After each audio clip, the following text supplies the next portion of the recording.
Fabien Bouglet, bonjour et merci d'être avec nous. Bonjour Liselotte, On espère que nos nouveaux studios vous plaisent. c'est formidable. Voilà, vous venez pour nous parler d'énergie, donc transition et énergie, donc votre magazine, je pense que Franck peut même l'afficher à l'écran, Éolienne La Fin, et vous nous parlez dedans des réseaux éoliens qui ont infiltré l'État. Alors forcément, ça intéresse nos auditeurs puisque on le sait, la propagande autour des éoliennes est quand même surpuissante en France. Et aujourd'hui, il semblerait qu'on comprenne pourquoi. Vous allez nous parler de ces réseaux. Tout à fait.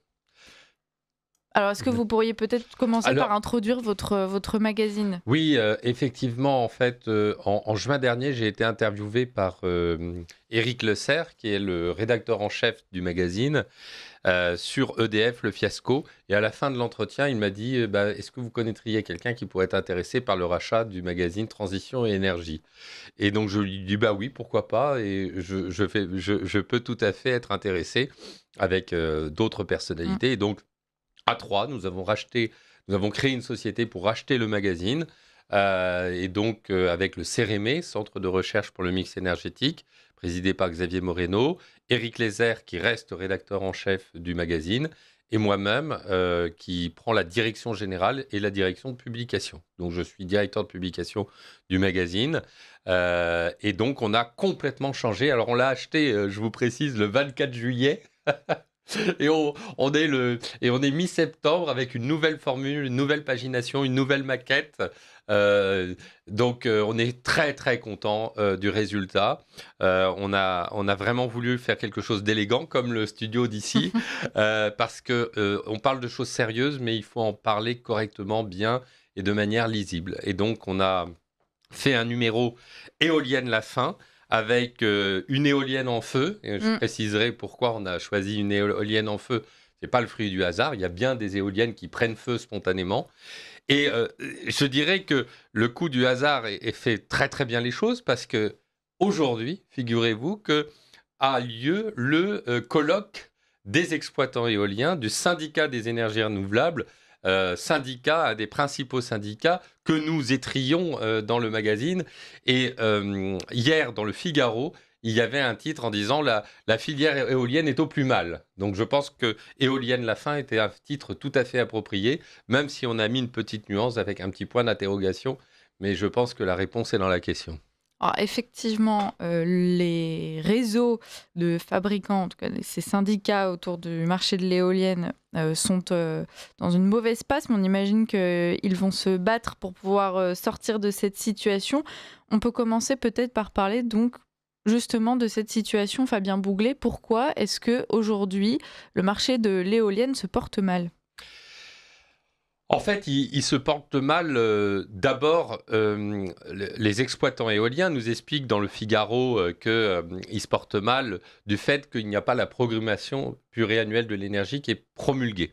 Effectivement, depuis décembre dernier, on avait publié avec 10 anciens dirigeants de la filière une tribune dans le Point qui s'appelait « Nous dénonçons », Oui. qui était un j'accuse énergétique et qui dénonçait la programmation pluriannuelle de l'énergie qui était en cours d'élaboration, qui voulait multiplier par 50 le nombre d'éoliennes en mer, par 2 le nombre d'éoliennes terrestres et par 4 le nombre de panneaux solaires. Ce qui était une ineptie, c'était un scandale absolu, puisque tout ça allait coûter 300 milliards d'euros et contribuer à la multiplication par 2 de la facture. On a réussi par des liaisons avec le cabinet du Premier ministre. On a un réseau, nous aussi, assez approfondi, c'est-à-dire ceux qui ont une vision rationnelle et raisonnable de la question énergétique. On a réussi à empêcher la promulgation de la programmation pluriannuelle de l'énergie tant que le débat parlementaire n'est pas fini à l'Assemblée nationale et au Sénat. Et avec la fin du gouvernement, pour le moment, il n'y a pas de programmation pluriannuelle de l'énergie. Et il faut que le débat continue à l'Assemblée nationale et au Sénat. Donc ça, c'est une très bonne chose. Et c'est un moratoire de fait. C'est-à-dire que tant que la programmation pluriannuelle de l'énergie n'est pas promulguée, les exploitants éoliens ne peuvent pas avoir les appels d'offres lancés. Donc ça, c'est une bonne nouvelle. Tant que la programmation n'est pas promulguée en l'état, eh bien, on a un moratoire de fait. Et ça, c'est une bonne chose. Et c'est ce que dénoncent d'ailleurs les exploitants éoliens. Et dans le Figaro, du syndicat des énergies renouvelables, M. Jules Nissen, qui est président, en disant mais la filière éolienne française est en situation catastrophique, on a installé 2 fois moins d'éoliennes, il y a des emplois qui vont se perdre. Ça, c'est la partie conjoncturelle en France. Mais en réalité, il faut bien comprendre, et c'est un article qui a été signé par Éric Lézère, c'est que on assiste au niveau mondial à une déroute financière gigantesque. Pourquoi ? Parce que d'une part, vous avez eu un affaiblissement des composants. Et c'est la raison pour laquelle, d'ailleurs, nous avons mis dans la couverture une éolienne en feu. C'est-à-dire que Siemens Energy, qui est un des principaux fabricants allemands d'éoliennes, s'est vu étrillé par ses assureurs parce que la course au gigantisme a conduit à des affaiblissements des composants d'éoliennes jusqu'à des incendies spontanés. Et donc, il y a eu la multiplication des incendies spontanés. Partout dans les campagnes, vous verrez que de temps en temps, il y a des éoliennes qui prennent feu. Et ces incendies spontanés ont conduit les compagnies d'assurance à dire à Siemens, mais attention, il faut que vous revoyiez votre parc installé. Ça a coûté des milliards, plus que des dizaines de milliards. De ce fait, Siemens Energy a eu un besoin de refinancement de 13 milliards d'euros, c'est des chiffres gigantesques, et a perdu en bourse presque 60 à 70% de son cours de bourse. Ce qui fait que depuis 2021, c'est l'ensemble du secteur mondial de l'éolien qui est en train de s'effondrer avec un krach boursier dont personne ne parle, qui fait que la plupart des exploitants éoliens, par exemple Ørsted, qui est un exploitant éolien danois, a perdu 80% en bourse. C'est-à-dire que 100 euros investis en 2021 valent aujourd'hui 20 euros. Ouais. Et pourquoi tout cela ? Parce que d'abord, Donald Trump a mené une bataille comme celle que nous menons en France, mène une bataille contre les éoliennes. Il ne fallait pas l'attaquer. On se souvient que Donald Trump, s'il mène une bataille, c'est qu'il n'a pas supporté qu'on mette des éoliennes au large de son golfe en Écosse et que le gouvernement écossais a refusé, alors qu'il était président américain, d'empêcher l'installation de ce parc éolien. Et donc, il voue une détestation légitime aux éoliennes, et donc il a arrêté toute politique éolienne aux États-Unis, ce qui fragilise considérablement la filière. Mais en plus, l'inflation des matières premières, les taux directeurs les taux d'intérêt. On est plutôt à 3%, alors qu'il y a quelques années à 5%, on était à 0%. Ce qui fait que les exploitants ne peuvent plus financer aussi facilement le coût d'installation d'éoliennes. Eh bien, tous ces critères font que la rentabilité des éoliennes, s'il n'y a pas de subvention suffisante des États, décline. Et ce qui fait qu'il y a beaucoup de parcs éoliens qui ont été annulés par les exploitants du fait de cette absence de rentabilité. D'ailleurs, on a eu juste François Bayrou n'a pas promulgué la PPE, mais a attribué 2 parcs éoliens en mer à des tarifs à 60 ou 70 euros le mégawattheure. Je peux vous assurer que jamais ils n'iront jusqu'au bout, puisque le coût d'installation des éoliennes en mer a été évalué par Wood Mackenzie à de l'ordre de 200-250 euros le mégawattheure, en fonction de savoir si c'était planté ou flottant. Donc, en réalité, cette explosion du coût de production et de coût d'installation des éoliennes conduit à une déroute financière gigantesque. Et en fait, on va vers cette éolienne la fin. On va progressivement aboutir. Et c'est pas parce qu'en France, on n'a pas promulgué la PPE, c'est parce que c'est le sens de l'histoire, en réalité. Donc, il faut la fin des éoliennes. Je le dis pour les exploitants éoliens, ils peuvent changer, ils peuvent se recycler. C'est le sens de l'histoire. Ils n'y échapperont pas. C'est un tsunami qui va les emporter. Et c'est ce qu'on est en train d'expliquer dans le magazine Transition Énergie. Alors, avant de s'intéresser quand même à la façon dont les acteurs justement de l'éolien essaient d'influencer donc l'État de l'intérieur, je reviens juste sur ce que vous nous disiez sur notamment l'éolien en mer. Effectivement, ça ne fonctionne pas en France, peut-être même en Europe, mais on apprend que le Japon, lui, voudrait potentiellement installer un grand parc éolien en mer. On sait que les pays asiatiques, généralement, sont quand même champions de la rentabilité. Pourquoi est-ce que le Japon serait prêt à faire un tel choix, justement, alors nous avons la preuve à apporter, nous sommes le crash test qui démontre qu'effectivement, c'est plutôt une perte de temps, d'argent, très pertinent du point de vue de l'énergie. Il faut se méfier des effets d'annonce, parce qu'il y a quelques années, le Japon annonçait qu'il refusait toute éolienne en mer pour des raisons de défense nationale. Et puis souvent, on entend parler de projets éoliens dans d'autres pays pour mieux justifier la politique éolienne. Et le Japon est en train de revenir sur le nucléaire, puisque après le tsunami de Fukushima et les difficultés sur les centrales, il y avait une petite pause. Mais globalement, il y a une désaffection. Alors, il y a des pays comme la Chine qui continuent à l'installation d'éoliennes, mais la Chine est un pays gigantesque, donc il y a des zones désertiques qui permettent l'installation d'éoliennes. Mais enfin, si on regarde les financiers, si on regarde les fonds d'investissement, si on lit les notes prospectives de ces fonds, on voit bien, il y en a une qui a été publiée tout récemment, que j'ai diffusée sur Twitter, on voit bien que globalement, les financiers n'y croient plus. Et quand les financiers n'y croient plus, c'est que ça commence à être vraiment pas le parti, parce qu'il y a toujours une anticipation des banquiers. C'est-à-dire qu'ils anticipent 2 ans ou 3 ans avant. Donc je pense que même si conjoncturellement, dans des endroits, il y a peut-être des projets qui vont être installés, malgré tout, globalement, on est en train d'assister à une déroute mondiale de la filière éolienne. Et Donald Trump n'y est pas pour rien, parce que en supprimant l'installation d'éoliennes dans son pays, évidemment, il supprime un marché. Et donc, c'est l'industrie lourde, comme l'éolien, c'est des marchés de rentabilité qui sont liés à un point mort. Et si vous perdez un client, vous perdez cette contribution à l'atteinte de l'équilibre financier. Et donc, effectivement, le fait que les États-Unis ne soient plus dans le coup, ça va être très, très dur pour les exploitants éoliens. Ils le savent très bien, d'ailleurs. Vous vous intéressez donc dans ce numéro de Énergie à 2 hommes, Xavier Pieczazik, je ne sais pas si je prononce correctement. Xavier Pieczazik. Pieczazik, voilà, tout simplement, et François Brotte. Est-ce que vous pourriez nous en parler, Fabien ? Oui, tout à fait. En fait, on a fait un dossier spécial, qui est le dossier choc de notre magazine. Comment les réseaux éoliens ont infiltré l'État. Alors pourquoi ? Parce que, et vous avez eu à plusieurs reprises l'occasion de m'inviter à votre antenne pour présenter mes livres sur les éoliennes, sur le nucléaire ou la guerre de l'énergie. Et beaucoup de nos concitoyens, quand je les croise à la campagne, quand je fais des conférences, me disent « Mais monsieur Bouglet, expliquez-nous, on ne comprend pas. On a lu vos livres. C'est sensé, c'est rationnel, c'est clair, c'est limpide. C'est une catastrophe. » Enfin, l'éolien et les énergies intermittentes.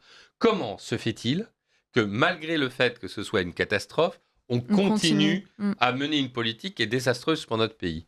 Et en réalité, je dis souvent, quand il y a un distinguo entre la raison et la décision politique, c'est qu'il y a un loup quelque part. Et effectivement, ce loup, c'est le fait qu'en réalité, depuis 2012, mais c'est bien antérieur, on peut prendre les racines avec la gauche plurielle de Lionel Jospin et Dominique Voynet, depuis François Hollande, vous avez eu 13 ans d'infiltration de la filière énergétique et de la filière étatique dans le domaine énergétique par les réseaux éoliens, antinucléaires et réseaux éoliens. Ce qui fait que progressivement, vous avez eu à la Cour des comptes, à la Commission de régulation de l'énergie, même au ministère de l'écologie, on trouve une officine allemande au sein des locaux du ministère de l'écologie. C'est quand même assez fou. C'est-à-dire, vous avez tout un écosystème qui fait la promotion de l'éolien malgré les ministres. Et on va être très clair, puisque vous parlez des 2 personnages qui sont 2 personnages clés. Combien y a-t-il eu de ministres de l'énergie depuis François Hollande ? Une dizaine. Combien par contre, les personnes qui agissent en profondeur à la tête de RTE, ils ont été 2. Donc vous avez ce qu'on appelle l'état profond. Alors l'état profond, communément appelé l'état profond, comme si c'était une unité. Vous avez autant d'états profonds que vous avez de personnalités. Vous avez des agents publics, des hauts fonctionnaires qui agissent dans l'ombre, dans un temps long, et qui sont simplement les donneurs d'ordre des ministres qui sont juste là avec des CDD, et parfois des CDD très courts. Et de ce fait, François Hollande, quand il arrive au pouvoir, il a Xavier Pieczazik comme conseiller énergie. C'est-à-dire que Xavier Pieczazik, quand il est au cabinet du président de la République, il fait 2 lois importantes. Il est maître d'œuvre de 2 lois. la loi de la baisse de la part du nucléaire à 50% et la loi de développement des éoliennes. Et il le fait avec qui ? Il le fait avec François Brottes. François Brottes, qui est président de la commission économique à l'Assemblée nationale et qui est député socialiste. Donc le binôme fonctionne ensemble. À l'Élysée, Xavier Piéchazic est maître d'œuvre. François Brottes est l'exécutant à l'Assemblée nationale. Et François Brottes va démissionner 2 jours après la promulgation de la loi de la baisse de la part de nucléaire. Et grâce à l'entremise de Xavier Piéchazic, il est nommé président de RTE. Alors, il faut préciser ce que c'est que RTE, parce que c'est une entreprise moins connue. C'est une filiale d'EDF. EDF, c'est le producteur d'électricité. C'est celui qui va faire fonctionner les centrales nucléaires, les centrales hydroélectriques. Voilà. Donc, c'est le producteur d'électricité. RTE, réseau de transport d'électricité, c'est les autoroutes de l'électricité. C'est les lignes à haute tension. Mais RTE, pour les exploitants éoliens, c'est une entreprise stratégique. D'abord, c'est l'entreprise qui raccorde les éoliennes au réseau. Sans RTE, on ne peut pas raccorder les éoliennes au réseau. Ensuite, c'est la société qui est propriétaire, actionnaire du marché européen de l'électricité. C'est ensuite l'entreprise qui va choisir quelle électricité on met dans le réseau en priorité. C'est par exemple ce qu'on appelle la priorité de réseau. Donc quand vous mettez la priorité de réseau, il faut vous intégrer les éoliennes avant le nucléaire. Donc ça, c'est RTE qui fait tout ça. Et enfin, RTE s'est arrogé les études des prospectives futures de la politique énergétique. Ce n'est pas EDF qui le fait, c'est RTE. Et donc RTE est devenue une entreprise stratégique pour les exploitants éoliens. Et à telle enseigne que les Échos titraient en 2023, RTE, on le cite, milite pour les énergies renouvelables. Et François Brottes, d'ailleurs, c'est extrêmement contesté et ironie du sort, une des grandes personnalités qui conteste la présence de François Brottes nommé à RTE, eh bien, c'est François Bayrou qui dit dans la presse la chose suivante. Donc la décision de nommer François Brottes, député qui a fait toutes les lois sur les énergies renouvelables et le nucléaire, est nommé à la présidence de RTE. Cette décision est profondément malsaine. Un député, qui plus est un député président d'une commission, un député qui a porté un très grand nombre de textes, d'amendements concernant l'électricité, concernant EDF, va se retrouver à la tête d'une filiale d'EDF pour laquelle il aura lui-même fixé les règles et naturellement avec le pouvoir et les avantages qui vont avec. C'est insupportable. Et il ajoute, la loi, elle se fait évidemment avec les lobbies qui, dans les coulisses, agitent les députés et les sénateurs pour qu'ils adoptent des textes qui vont dans le sens des intérêts particuliers de telle ou telle entreprise. Eh bien cela, au lieu d'être écarté, au lieu d'être sanctionné, est récompensé par une fonction extrêmement valorisante pour service rendu. Donc on croirait d'ailleurs un député Rassemblement National ou UDR qui interviendrait en question au gouvernement. Et donc François Bayrou dénonce cette présence. Et François Brottes et Xavier Piéchazic vont avoir de cesse que d'agir en sous-main. Quand François Brottes part de RTE, il nomme Xavier Piéchazic. C'est Xavier Piéchazic qui le remplace à la tête de RTE. Donc vous avez... Et il y est toujours... Et il est toujours à la tête de RTE. Et là, c'est là que vous voyez la galaxie et la nébuleuse. François Brottes est nommé à la Cour des comptes. Donc, il est nommé conseiller maître en service extraordinaire à la Cour des comptes. Et c'est là qu'on découvre, et je ne vais pas dévoiler ce qu'il y a, on découvre d'autres personnalités proches de Dominique Voynet à un endroit clé de la Cour des comptes, chargé d'évaluer les politiques énergétiques dont ils ont été responsables. Et Xavier Piéchazic, lui, prend comme collaborateur l'ancienne déléguée de France Énergie Éolienne, Pauline Lebertre, et quand elle part à New York, elle part pour être responsable des éoliennes en mer au large de New York, eh bien c'est un autre collaborateur de France Énergie Éolienne qui rejoint le cabinet de Xavier Piéchazic. Et dans ce dossier, eh bien, on parle comment la commission de régulation de l'énergie soutient Xavier Piéchazic. Hop, la commission de régulation de l'énergie, autorité indépendante entre guillemets, dirigée par Emmanuelle Wargon, ancienne ministre, qui soutient la nomination de Xavier Piéchazic. Et en fait, toutes les institutions qui sont soi-disant indépendantes, qui sont étatiques, où on a même à l'Élysée, eh bien, vous retrouvez ces personnages qui vont à l'encontre de la souveraineté énergétique de la France, qui vont à l'encontre de la souveraineté nucléaire de la France et qui promeut un modèle énergétique éolien contraire aux intérêts de notre pays et aux intérêts de nos concitoyens. Et donc voilà pourquoi les factures augmentent. Voilà pourquoi les Français vont encore devoir subir une multiplication par 2 de leurs factures d'électricité. Et c'est contre ça que je combats parce que c'est inacceptable. C'est inacceptable. On a aussi le poids des banques dans ce dossier. Fabien Bouglet, par exemple, on a donc Nicolas Dufour qui est à la tête de la BPI, qui, elle, donc forcément, est un gros investisseur dans le domaine éolien. On ne sait plus très bien si c'est la BPI qui a soutenu la politique d'Emmanuel Macron ou si c'est la politique d'Emmanuel Macron qui soutient désormais les investissements de la BPI. Oui, et puis vous parlez de la BPI, et puis vous avez la Cour des comptes, la Caisse des dépôts et consignations également, extrêmement investie dans la filière éolienne.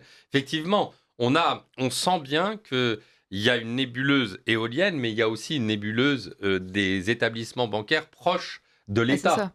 Et la Caisse des dépôts et consignations soutient la politique des exploitants éoliens, fait leurs garanties, leur fait des crédits, il y a des subventions dans tous les sens, il y a la Banque publique d'investissement, effectivement, qui soutient des projets d'exploitants éoliens. Mais une fois qu'ils ont investi, c'est à nos politiques de soutenir du coup ces investissements. Exactement. Vous avez aussi l'ADEME, l'agence de la maîtrise de l'énergie, qui a une filiale qui s'appelle ADEME Investissement, qui investit dans des parcs éoliens offshore. En Allemagne notamment, on a retrouvé le fait que l'ADEME avait été propriétaire d'un parc éolien allemand et avait revendu ce parc éolien allemand. Donc on ne sait plus très bien si ce sont des investisseurs, si c'est l'État qui est investisseur. Et il y a cette intrication dans ce qu'on appelle communément le capitalisme de connivence, où effectivement l'État est partie prenante à des projets et finance des projets à fond perdu. L'ADEME, on est passé pour l'ADEME d'un budget de 1 milliard d'euros à 4 milliards d'euros aujourd'hui, pour souvent des investissements dans des projets d'éoliennes en mer, etc. Donc, c'est extrêmement grave. La situation est extrêmement grave parce que derrière, ce sont les Français qui trinquent. Ce sont les Français qui trinquent. C'est les Français qui voient. Alors, il y a eu un chiffre qui est passé inaperçu cet été. Le ministère de l'écologie a publié un rapport en juillet 2025 qui explique que de 2014 à 2024, il y a une multiplication par 2 du prix de l'électricité des Français.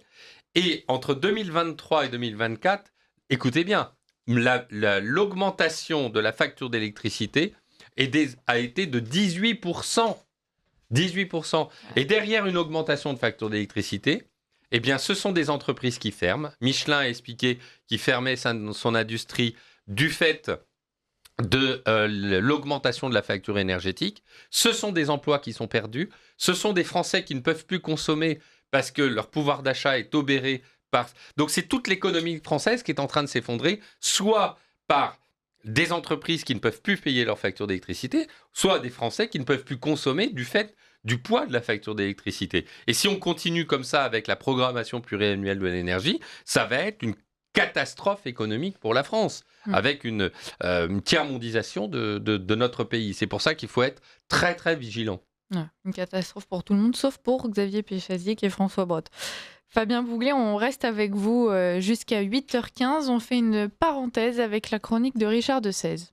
Ligne droite. Nous avons de la visite. Le face-à-face. Les excuses publiques. Et on continue de discuter donc avec Fabien Bouglet. Vous avez mentionné effectivement rapidement le sujet des éoliennes, Richard de Sèze, et de l'énergie. Est-ce que vous avez des questions avec Fabien Bouglet ? Est-ce qu'on continue Je trouvais, oui, que la manière dont Gabriel Attal expliquait que les réactionnaires et les conservateurs profitaient de voies de recours à l'infini, c'était en fait directement lié à la manière dont, en France, le Sébastien Lecornu, d'ailleurs lui-même, Gabriel Attal et les autres, font font en sorte d'empêcher en fait tous les recours et essayent d'imposer en fait les éoliennes et d'une manière générale tous les projets énergétiques délirants. Vous avez parfaitement raison. Mais on est sur Radio Courtoisie, c'est normal. Non, mais c'est un constat qui est existant depuis que je travaille à la résurrection énergétique de notre pays. D'abord, je voudrais quand même vous donner une anecdote. En 2014, j'étais en lien avec le Service central de prévention de la corruption et j'ai obtenu un rapport du Service central de prévention de la corruption qui expliquait que les conflits d'intérêts et les prises illégales d'intérêts étaient massives dans l'éolien. S'en est suivi d'ailleurs des premières interventions sur Canal+, France Inter. À l'époque, France Inter m'invitait. C'était intéressant d'ailleurs, il m'avait invité. On avait fait des jolies émissions. J'avais été invité par Guillaume Erner. C'était très très bien. Et ça gênait énormément les exploitants éoliens. Et ces derniers ont envoyé, le syndicat des exploitants éoliens, ont envoyé un courrier aux députés, que j'ai eu parce que j'ai des contacts un peu partout, qui disait... Des militants anti-républicains instrumentalisent la loi sur les prises illégales d'intérêt pour lutter contre l'éolien. Donc merci de modifier la loi sur la corruption pour éviter que les militants anti-éoliens, anti-républicains de facto, puissent agir en justice de ce fait-là. Et donc j'ai découvert ce qu'on appelait la corruption pour noble cause. La corruption pour noble cause, c'est que vous pouvez corrompre si c'est pour sauver la planète. C'est génial. C'est génial. C'est Macron qui a inventé ça ou pas ? Non, parce qu'il aurait pu. Non, vous allez voir sur Internet, vous avez ce qu'on appelle la corruption pour noble cause. Si c'est pour une noble cause, la corruption est légitime. Et d'ailleurs... Nous, c'est pas pareil. Voilà, et Cochet, donc après ce rapport du service central de prévention de la corruption, il y a eu une émission de complément d'enquête dans laquelle je suis passé, et il y avait Cochet, qui était le ministre de l'Environnement, qui a donné et attribué les tarifs de rachat des éoliennes en mer et des éoliennes terrestres, particulièrement les 81 € le mégawattheure. Donc on est au moment du gouvernement de la gauche plurielle. Et il dit dans l'émission, finalement, le fait, comme il y a de la corruption partout, il dit en substance, le fait qu'il y ait de la corruption dans l'éolien montre que c'est arrivé à un marché à maturité. Voilà, c'était son propos. Donc c'est corruption pour noble cause. En fait, c'est devenu un marché normal parce qu'il y a de la corruption, comme il y a de la corruption partout. En fait, c'est que l'éolien est devenu un marché normal. C'est vraiment très intéressant. Et depuis des années que l'on lutte, depuis des années qu'on est passé, moi je me souviens de manifestations qu'on avait faites il y a 10-15 ans dans les colloques de syndicats d'exploitants éoliens, on était à 25% de taux de recours. On avait lancé le 100% de taux de recours. Et on est passé dans la lutte contre la pollution éolienne de 25% de taux de recours. Donc, dès qu'il y avait un parc éolien, il y avait 25% des parcs éoliens en projet qui est l'objet d'un recours. On est passé à 75%. Grâce à cette opération 100% de taux de recours, on a multiplié les guides auprès des résistants à la pollution éolienne. On a multiplié les actions, mais en même temps, progressivement, ils ont supprimé les recours. Donc, ils ont supprimé le premier degré de juridiction pour les recours des éoliennes terrestres. Ils ont progressivement supprimé les 2 degrés de juridiction pour les éoliennes en mer. C'est Sébastien Lecornu. C'est Sébastien Lecornu, mais c'est tous. Oui, c'est mais tous les ministres. il est nécessaire de dire que c'est Sébastien Lecornu qui a fait en sorte que ces 2 mesures soient prises. C'est notre Premier ministre actuel. Je crois qu'il y avait aussi, rappelez-vous, ce ministre dont j'ai oublié le nom, qui était écologiste, j'ai oublié son nom. Il est resté dans les poubelles de l'histoire, probablement. Et en mer, c'est supprimer les 2 degrés de juridiction. C'est-à-dire, quand vous contestez un projet d'éolienne en mer, vous allez directement au Conseil d'État.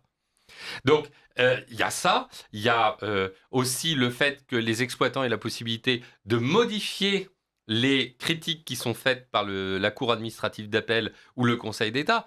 Et donc, progressivement, on a supprimé totalement les recours des Français contre la pollution éolienne et le désastre écologique que représentaient ces éoliennes dans les écosystèmes. Pourquoi ? Parce qu'on arrive dans un totalitarisme énergétique ou un totalitarisme écologique. Ouais, et c'est contradiction, et ça c'est en totale contradiction, et c'est là où il faut s'insurger contre les grands principes constitutionnels de la charte environnementale puisque la charte environnementale issue de la convention d'Aarhus, qui explique que toute décision ayant un impact environnemental sur l'environnement des riverains doit faire l'objet d'une participation du public concerné. Donc on est dans ce que j'appelle l'écolo-fascisme. Ce serait un peu démocratique même. Ce serait un peu démocratique et on voit bien qu'en fait on tombe dans la dérive de l'écolo-fascisme. L'écolo-fascisme, c'est Pascal Canfin, c'est tous ces gens, c'est Quota Climat. Alors vous savez que depuis quelques mois, depuis novembre 2024, il y a une officine qui s'appelle Quota Climat. Alors c'est passionnant cette officine, parce que je suis dans le viseur de Quota Climat, mais Quota Climat est dans mon viseur également. Et on verra qui l'emportera au final. Quota Climat est une officine qui est chargée de saisir l'Arcom et de saisir les médias dès qu'on passe dans les médias et qu'on discute de l'opportunité de continuer à installer des éoliennes. Ils saisissent l'Arcom systématiquement et non seulement, mais ils agissent auprès des médias dans lesquels on intervient. L'autre jour, je suis intervenu à France Info TV. Eh bien, ils ont fait une campagne contre mon passage à France Info TV. Et qui finance Quota Climat ? Je vous donne dans le mille, l'ADEME, qu'on étrille dedans, et le groupe Valorem, qui est un groupe d'exploitants éoliens français. On trouve plusieurs financiers de la filière éolienne. Et Quota Climat a une petite sœur qui s'appelle Observatoire des médias dans l'écologie. Et cette petite sœur, figurez-vous, elle est financée par l'Arcom. Donc l'Arcom finance une nébuleuse d'associations qui saisissent l'Arcom. Et donc, il y a incontestablement un problème dans cette affaire. Et l'objectif, c'est l'écolo-fascisme. C'est-à-dire pas de démocratie pour les ennemis des éoliennes. C'est ça l'enjeu. Et c'est extrêmement grave, parce qu'on voit bien que tout cela, cet écolo-fascisme et cette censure climatique, ça n'a qu'un objectif, continuer à prélever l'argent sur la facture des Français. C'est un système mafieux. Franchement, l'éolien, je crois que c'est le système formidable. Parce que la mafia, elle est basée sur une petite ponction d'argent sur beaucoup de personnes. Mais qui a une facture d'électricité ? C'est les 70 millions de Français. Donc vous percevez une petite somme qui s'appelle l'accise et vous avez des remontées d'argent gigantesques. Et donc on comprend qu'en fait, ils mettent des garde-fous et des opérateurs pour lutter contre la parole de vérité et de raison que nous exprimons. Et c'est pour ça que d'ailleurs Quota Climat a été dénoncé dans ce magazine Transition et Énergie qu'on sort, puisqu'elle fait partie de cet écosystème que vous évoquez, où on va modifier les lois pour des intérêts financiers extrêmement graves. Alors, et ce principe de non-régression environnementale, dont s'inspire le camarade Gabriel Attal, le Conseil d'État a expliqué qu'il y avait en fait des limites à cette non-régression. Normalement, non-régression, c'est-à-dire l'idée, c'était chaque fois qu'il y a quelque chose qui est fait et qui viendrait diminuer, si j'ose dire, la sauvegarde de l'environnement et la protection de l'environnement, par principe, cette chose ne peut pas exister. Mais le législateur peut écarter l'application de ce principe de non-régression dans un domaine particulier, et le législateur a institué un régime protecteur de l'environnement et confie au pouvoir réglementaire le soin de préciser les conditions de mise en œuvre de dérogation qu'il a lui-même prévues à ce régime. C'est la vraie démocratie façon Macron, c'est-à-dire on met en place un principe qui a l'air génial et on explique tout de suite que bien sûr il y a des dérogations, comme par exemple, il y a un droit de l'environnement, mais pour les éoliennes en mer, on a le droit de faire sauter 40 ou 50 protections d'espèces protégées pour pouvoir implanter. Et bien sûr, il y a un principe de non-régression environnementale absolument parfait, mais en fait, il y a toutes les dérogations possibles. Si je peux me permettre, Richard de Sèze, c'est tout le paradoxe en matière d'éoliennes, c'est qu'en matière d'éoliennes, il y a des études internationales qui expliquent qu'il y a des atteintes à des groupes ornithologiques rares, etc. On a un nombre d'oiseaux déchiquetés par les éoliennes en mer. Il y avait une étude à l'île de Man qui montrait que les espèces marines disparaissaient de 25 à 75%. Et puis, il y a un tout petit coléoptère ou un tout petit fourmi pour une autoroute. Et là, vous avez les associations environnementales qui crient, qui hurlent pour empêcher le développement économique de notre pays, mais par contre, elles ne font rien, elles ne disent rien. Elles sont en général, ces associations environnementales, financées par la filière éolienne. Et donc, on voit bien que c'est les intérêts économiques étrangers, puisque là, vous évoquez la question de l'éolien, qui sont derrière, qui veulent vraiment empêcher le développement de notre système énergétique nucléaire et hydraulique, et qui conduisent également à la destruction. On vient d'avoir une étude toute récente sur l'impact des éoliennes en mer, en particulier sur les polluants. Les anodes sacrificielles qui émettent de l'oxyde d'aluminium et de l'oxyde de zinc dans la mer. Vous avez tout un tas de produits chimiques qui sont en train... Et d'ailleurs, dans ce numéro, on a fait un portfolio qui donne les photos. Parce qu'en fait, Liselotte a lu votre numéro. C'est génial, c'est génial, on en est ravis.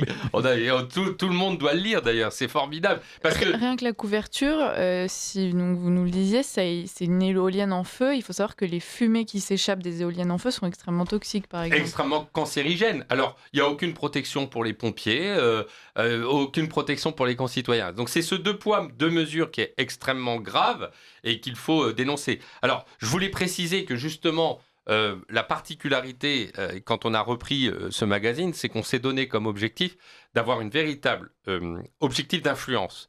Et il faut savoir qu'il y a 1300 exemplaires dans ce qu'on imprime qui sont envoyés grâce aux abonnements des autres abonnés. C'est-à-dire que nos abonnés contribuent à la diffusion du magazine. 1300 magazines sont envoyés gratuitement à tous les députés, tous les sénateurs, tous les préfets, tous les présidents de conseils régionaux, tous les présidents de conseils généraux, 200 journalistes. Donc, si vous voulez, il y a une œuvre collective.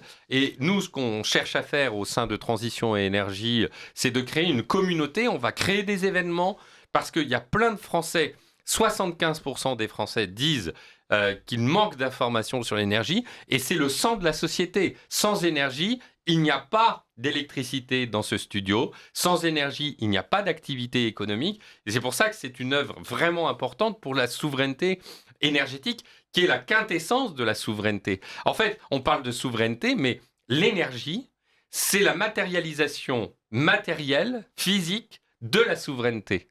L'énergie, c'est la quintessence de la souveraineté. Parce que si vous dépendez des autres pays pour assurer votre approvisionnement énergétique, eh bien, vous n'avez plus de souveraineté politique. Et c'est ce qui est en train de se passer avec l'Europe, qui dépend de 58% de ses importations d'énergie. Il nous reste 3 minutes. L'Espagne et le Portugal sont sortis du marché européen. Des règles européennes du marché de l'électricité. Ça se passe bien pour elles ? Bien sûr. Donc on pourrait le faire pour la France. Alors on pourrait tout simplement modifier les conditions. Le problème, c'est que c'est pas un problème. Le marché européen de l'électricité, il est nécessaire. Nous vendons nos surplus à l'Allemagne, nous en vendons à l'Italie, à l'Espagne. Il faut qu'on crée. On a plusieurs milliards qui profitent à la balance commerciale. Donc il faut qu'il y ait ce marché. Par contre, il faut changer les règles d'organisation du marché. Ça, c'est un problème. C'est probablement une question qu'on abordera dans le numéro 27, dans le prochain numéro. C'est comment fonctionne le marché européen de l'électricité, parce que ça, c'est un vrai sujet qui intéresse nos concitoyens. Et il y a vraiment beaucoup de pédagogie. Et une fois de plus, on peut le faire facilement. Une fois de plus, si l'Espagne et le Portugal en sont sortis, en fait, la France pourrait en sortir. Et d'ailleurs, nous avons dans notre magazine le président du magazine, qui s'appelle André Merlin, qui est l'ancien patron d'RTE et qui a créé le marché européen de l'électricité. Donc, on a vraiment des spécialistes. Honte à lui.